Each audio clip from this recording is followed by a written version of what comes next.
So I'm Dan. I'm 24 years old. One thing about me is I'm awesome. No, I'm kidding. Right now, I'm doing an internship with the NHL, and I'm also the photographer at Abundant Life Worship Center in Whippany.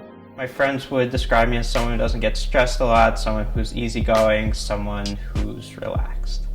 I grew up in pretty much the perfect household. I had nothing to complain about. Grew up in an accepting family. Grew up in a family that really prided itself on being accepting of everyone and talking about things.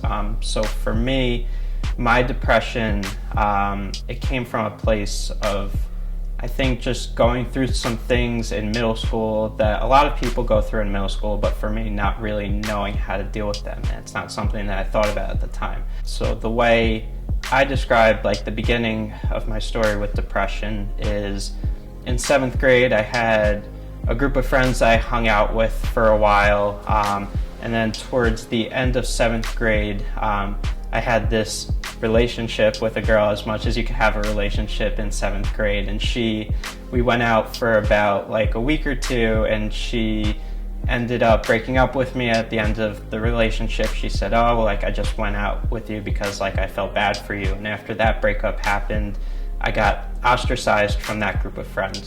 So going into 8th grade, I was left with pretty much no group of friends outside of like a couple people I knew from elementary school. So for me, it was a lot struggling to find people to sit with at lunch, struggling to find people to talk to because I was kind of left on my own to find my friends, and I wasn't the most social person to begin with. I was pretty socially shy in middle school, so I was left to fend for myself a little bit, and that sort of started the process of me feeling alone, me feeling shy. It wasn't something I recognized at the time, but looking back on it, like right after that breakup happened, like I remember playing a video game where like it was like this big, it was the Elder Scrolls games, it was Oblivion. I remember after the breakup happened, for like 30 minutes, I went to like the highest point in the game, and I just kept on having like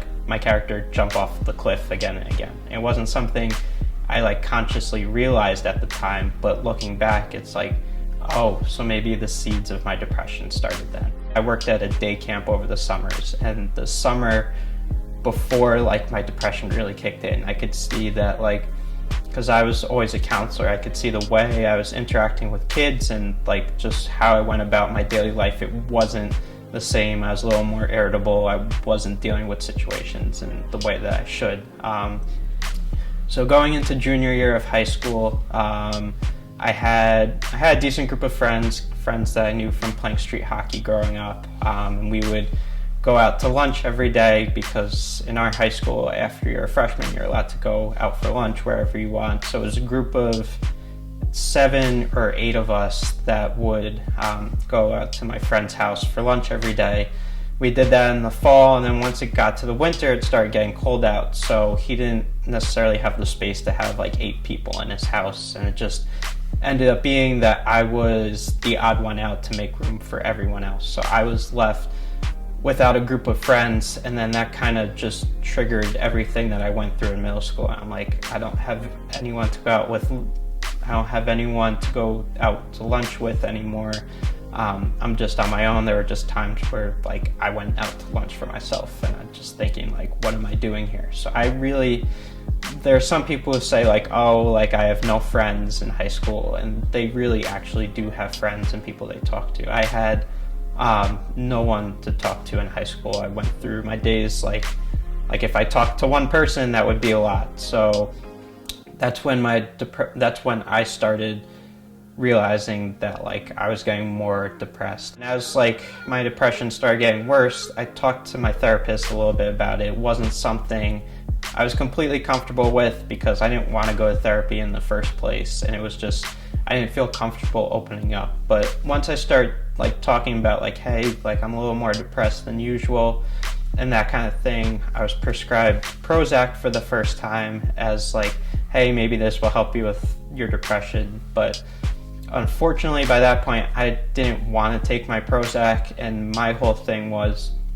at this point, I was very depressed. I was having suicidal thoughts, and I was very comfortable in my own depression to the point where I liked being depressed more than I like being happy. So for me, like if I laughed during school, I would laugh and I'd be like, why are you laughing right now? Like, you don't want to feel happy. So for me, I was prescribed Prozac. I took it for about a week, but then after that, instead of not taking it all, I would take it every other day or every 3 days. I would take it inconsistently because I knew that that was worse than not taking it all. And my whole thing was I wanted to get more and more depressed. Number one, because I was comfortable in it. And number two, I wanted to get to a place where, hey, like, I'm not going to commit suicide today, but I want to get to a place where maybe I will. So I was getting more and more wrapped up in my depression, and that was something that I did for a couple months and that kind of thing, and I was taking my Prozac inconsistently, and I didn't want to get better.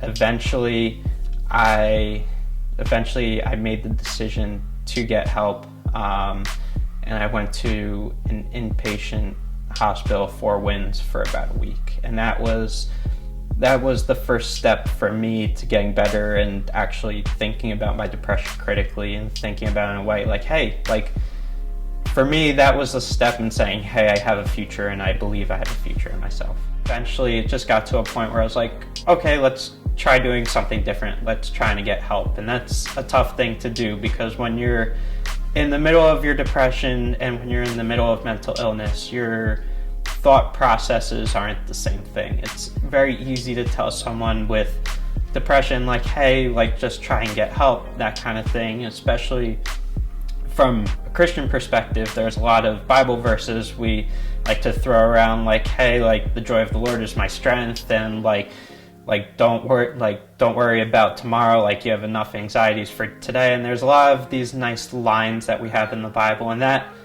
makes sense for us when we have a healthy mind, and that can help us get through some tough points that, like, maybe it's like a breakup or maybe it's like a friendship issue. But when you have any sickness, your body's not working the way it's supposed to. When you have mental health, that's the same exact way. So when you're going through depression, you can't consume those, like, Bible verses, you can't consume those ideas and suggestions in the same way. So for me, something just changed where I was like, okay, let's try getting help. And I did.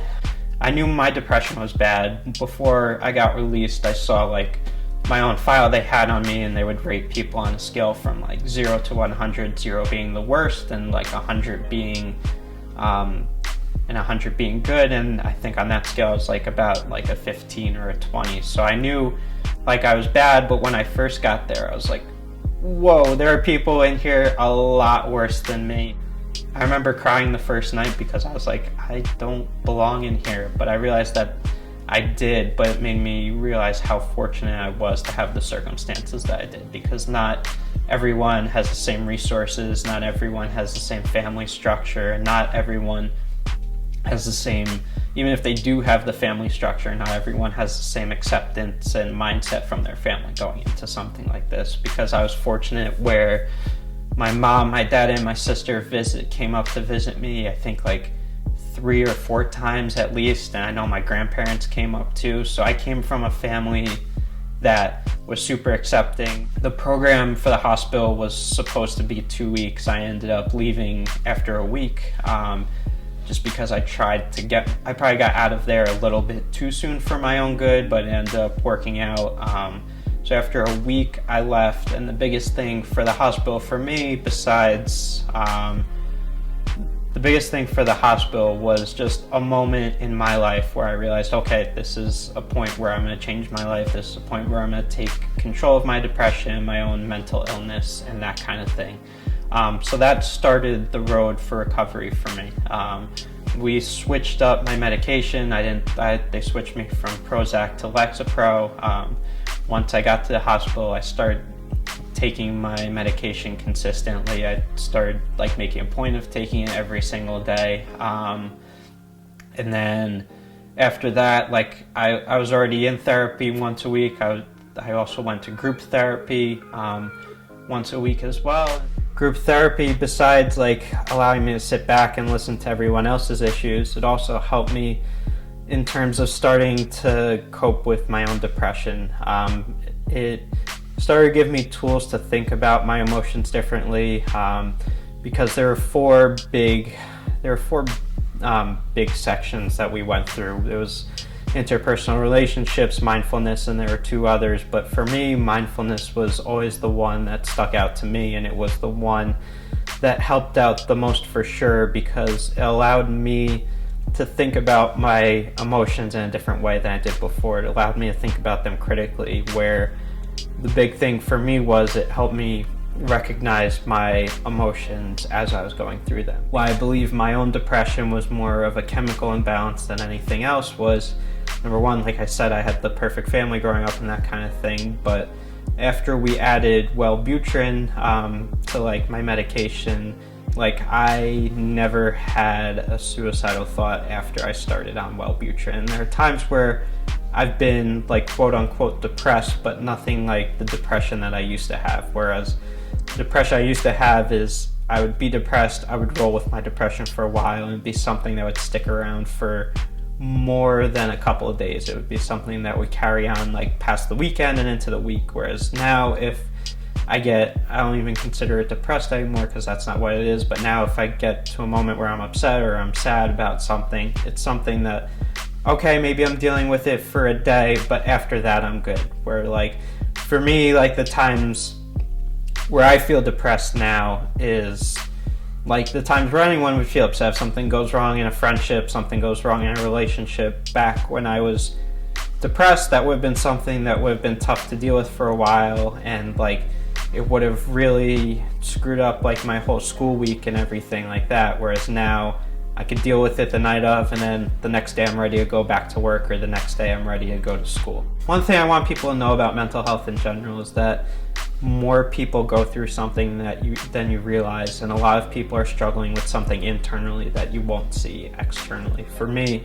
my issues were all internal. There was nothing you could see that would be like, oh, Dan's depressed. Like, besides me being shy, there was no clue that, hey, I was being suicidal or something. So I think for us, we need to all realize that everyone's going through something. It might not be on the same level from person to person, but realizing that underneath whatever person we're seeing on the outside, there's something that everyone's going through on the inside. And that doesn't necessarily have to be a mental health problem, because not everyone struggles with depression, not everyone struggles with bipolar disorder, but everyone struggles with stress, everyone struggles with anxiety, not at the same level. But if we begin to realize that, hey, like I'm going through something, you're going through something, I might not be able to see it, but I can be cognizant of it, then we could start seeing like mental illness through the lens of people instead of an illness in general. Because a lot of the problem with the way we think about mental illness is that we think about it as something that's foreign or something that we have to deal with from afar, when in reality it's like, no, it's my friend Dan over here who has mental illness. He's not his depression, but they're not two separate people. I was always the same Dan I am now, the same Dan I was in the past. I was Dan when I had my depression. I was the same person. I just had an illness. I had my depression, and it was something that needed to be dealt with. And the way my family dealt with it, the way my therapist dealt with it, the way my psychiatrist dealt with it, they dealt with the person Dan. They didn't deal with depressed Dan as a separate person or anything like that.